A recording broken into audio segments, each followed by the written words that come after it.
반갑습니다. 청춘부동산입니다.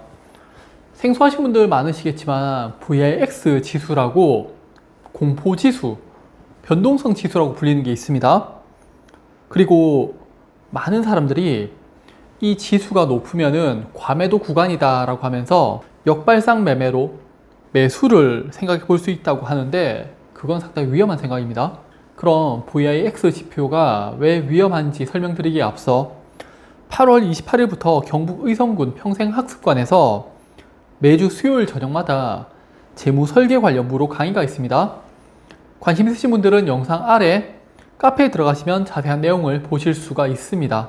지금 우리나라 VIX 지수가 30포인트 정도로 하락을 했는데 최근 15년간 모습을 보면은 2011년 유럽 위기가 터졌을 때 급등을 했었고 2020년 코로나 사태가 발생하면서 전 세계 경제에 문제가 생겼을 때 급등한 것을 볼 수가 있습니다.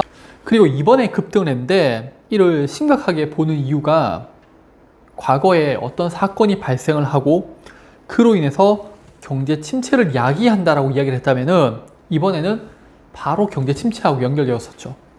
지금은 30포인트까지 하락을 했지만 고점으로 48포인트까지 상승을 했을 정도로 변동성이 엄청나게 컸었죠. 뉴스에서 개인들은 비투를 했다고 하지만은 외국인과 기관들은 5일 동안 몇 조 원의 주식을 매도를 했습니다. 주가가 며칠 동안 상승했으니까 개인들이 이겼네? 이런 게 아니에요. 리스크 관리에 대한 이야기. 외국인하고 기관들은 리스크 관리에 들어갔다는 겁니다. 다음은 테드 스프레드라고 달러와 유로의 차이를 보여주는 차트인데 지금은 사용하지 않습니다. 다만 서브프라임 직전인 2007년에 이 차트가 갑자기 급등을 합니다. 그리고 잠시 하락하다가 다시 상승하고 상승과 하락이 반복되면서 서브프라임 사태가 오면서 급등을 하죠. 아무도 예상하지 못한 상황에서 어떤 수치가 튀어버립니다. 문제가 있다는 거고 확인되기 전까지는 리스크 관리를 해야 한다는 거예요. 2007년 테드 스프레드 급등은 10년 전에 있었던 수치를 넘어섰고요. 10년간 잠잠하던 이 수치가 갑자기 발작을 일으켰다. 저는 문제가 있다고 보는 거죠.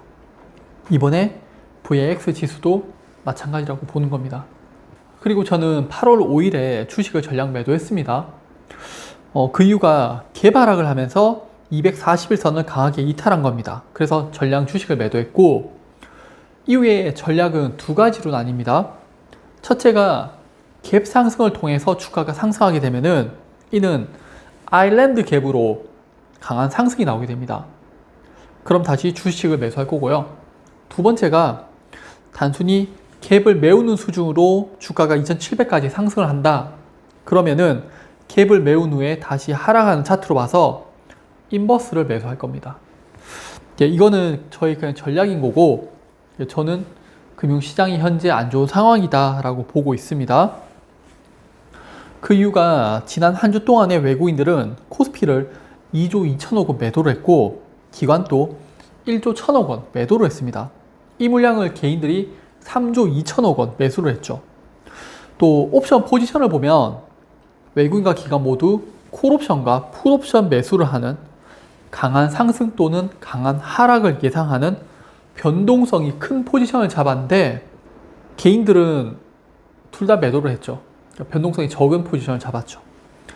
그래서 저는 좀 대응에 집중을 한 상황이고 아직도 금융시장이 불안하다고 보고 있는 겁니다. 자, 또 외국인들이 경기 방어주를 매수를 했어요.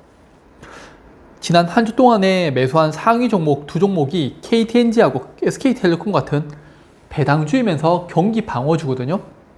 즉 경제 침체가 와도 주가를 방어하면서 하락에도 손실이 좀 적게 나고 또는 상승할 수가 있는 그런 종목들의 비중을 늘렸다는 겁니다. 그리고 또 하나 워렌 버핏이 현금화를 하기 시작했죠. 애플 지분의 50%를 매도해서 현금화했고요. 뱅크 오브 아메리카 주식도 지속적으로 매도를 하고 있죠. 포트폴리오의 주식 비중을 줄이고 있다고 합니다. 그리고 여기서 또 가장 큰 핵심은 워렌 버핏이 위기가 생기면은 국채, 그중에서 단기채를 매수하겠다고 했었는데 현재 보유 중인 1년 이하의 단기채의 경우에는요 연준보다 더 많다고 합니다. 단기채 비중을 상당히 늘렸다는 거. 버핏은 현재 현금과 단기채 보유를 통해서 금융시장의 리스크를 방어하고 있다는 생각이 들고, 당연히 워렌 버핏이 그렇다면 저도 리스크 관리해야죠. 네. 며칠 전에 영상에서 경기 침체로 인해서 주가 하락은 좀 과도하다, 정치적 의도가 강하다라고 했었는데, 글쎄요. 주식시장이 앞으로 어떻게 움직일지는 저도 모릅니다. 외국인과 기관은 변동성이 큰 시장을 예상하고 포지션 자체를 그렇게 구축시켜 놨죠. 그리고 VIX가 그렇게 중요한 지표는 아니지만은 이번에 주가 하락이 10여 년 만에 정말 큰 폭으로 빠진 하락이었죠. 그래서 VIX가 급등했기 때문에, 또한 워렌 버핏이 현금과 단기채 비중을 늘렸다는 점에서 저는 리스크 관리가 충분히 필요한 시점이라고 생각을 합니다. 네, 그래서 코로나 이후에 가장 큰 금융 사태였다라는 것을 좀 인지를 하시고요.